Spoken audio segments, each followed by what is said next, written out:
The Mackey Report. In black and tonight's episode, the money is falling. Good evening, Mackey. Ron here, and we are in it tonight. At 6 this morning, the dig, the same dig, the teeth dig, the dig that has never once brought us anything calm, struck powder. And I'm Walter. Chamber after chamber, pallet after pallet. The vault, it turns out, was not a vault. It was a warehouse. The before people did not treasure the powder. They had a surplus. There is a difference, and the difference reached the surface at approximately 11:15.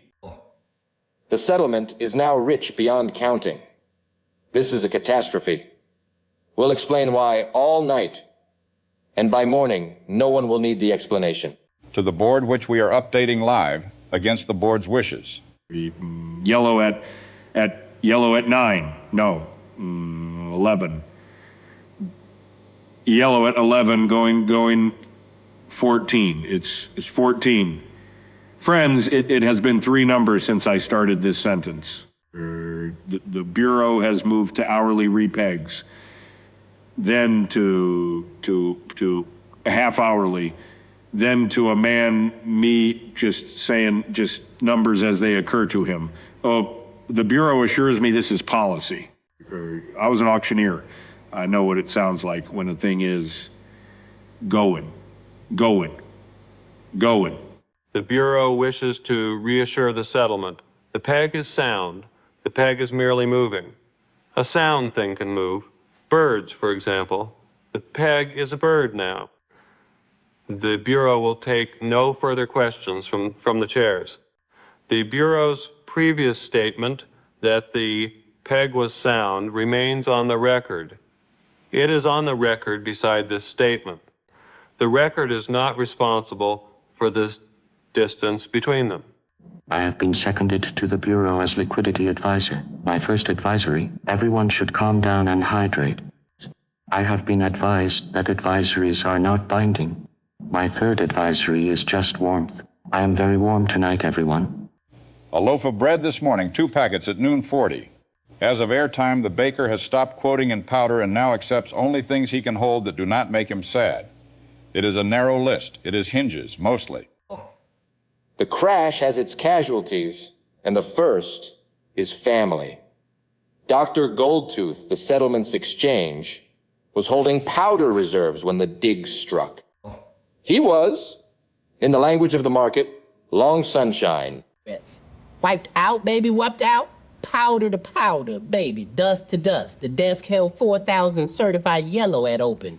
By lunch, that bought a sandwich. By 2, it bought the Letty 2s. And here's the part that, at the very top of the market, I sold the tough. That's the gold one. The brand, baby, have 11 Alettes. A man traded his signature for half of ageable. Write that down. That's the market, baby. The market comes for the brand last, but it comes. But Dr. Goldtooth don't mourn, baby. Doors open tonight. Dr. Goldtooth's have second chances. Pawn division. Bring me anything. Bring me your hinges. We rebuild. And one piece of good news, if you squint, Grape, delisted Monday, despised always, never moved. Couldn't. It was never listed. Tonight, Grape is the only color in the settlement worth what it was worth yesterday. Nothing, reliably. Savers are flocking to it. Margin call, man. The stand shares unwound. All 4 stands. There was 1 stand. I owed 3 stands. You can't make stands fast enough. That's the flaw in the model. They took my blazer. They took my shoes, man. I traded a guy my shoes for his shoes, and his shoes were my old shoes. This system works. It just works on you. The counterfeiter remains under arrest for being correct. His sentence has been extended each time he is correct again. He is expected to serve forever. And A personal note, Mackey, in the interest of disclosure. I kept 1 packet from Monday. Vault stock, first print, certified, sealed. For the archive. This afternoon, collectors decided first print yellow was the only powder with provenance. And for a brief shining window, your anchor was the wealthiest man in the settlement. The window lasted exactly one weather report. The auctioneer repegged 9 times inside it, and the 9th one took the window with it. You'll see the report shortly. That's a good one. It cost me everything. By evening, the settlement reached the only rational decision left. If the money is worthless, drink the money. A liquidation in the oldest sense. The settlement went looking for water. The settlement did not find any. The pump on Ridge Row, under private maintenance, the cisterns, leased, the rain barrels, spoken for, the reservoir. See the cloud which left Monday.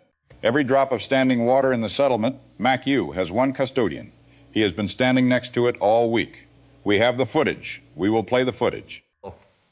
Monday, 6 a.m., the pallet comes up and every camera in the settlement points at it. Every camera but ours points at it. Roll the clip. I'm just here for the water. He told us. Day 1, on the record, we decided it was fine. We did decide that, yes. It's in the minutes. Everyone watched the packet. Nobody watched the picture. The powder was never the product. The powder is a coupon. Water is the store. I didn't corner anything. I stood next to it. Standing is free. You reported that yourselves. The powder, for the record, remains sugar-free. It was the only true thing printed on the label. Terms are available. Friends and family. Everyone's family. At the right rate. First pours on the house. The second one's a conversation. Jesus. The Bureau has a protocol for systemic water capture. It is Form Q17. We filed it with Sweet. He signed it. He was very helpful. The barrels are protected, brother. They was always protected. You think I was guarding powder all week? Nobody got the coupon. Oh, yeah, I feel terrible. Message from Everwell. In this dry hour, Everwell reminds the settlement, the destination is Everwell. Our actuarial division dates in light of the water situation. The flowers are ordered. Thank you. It loves all of you in the way a thermometer loves a fever.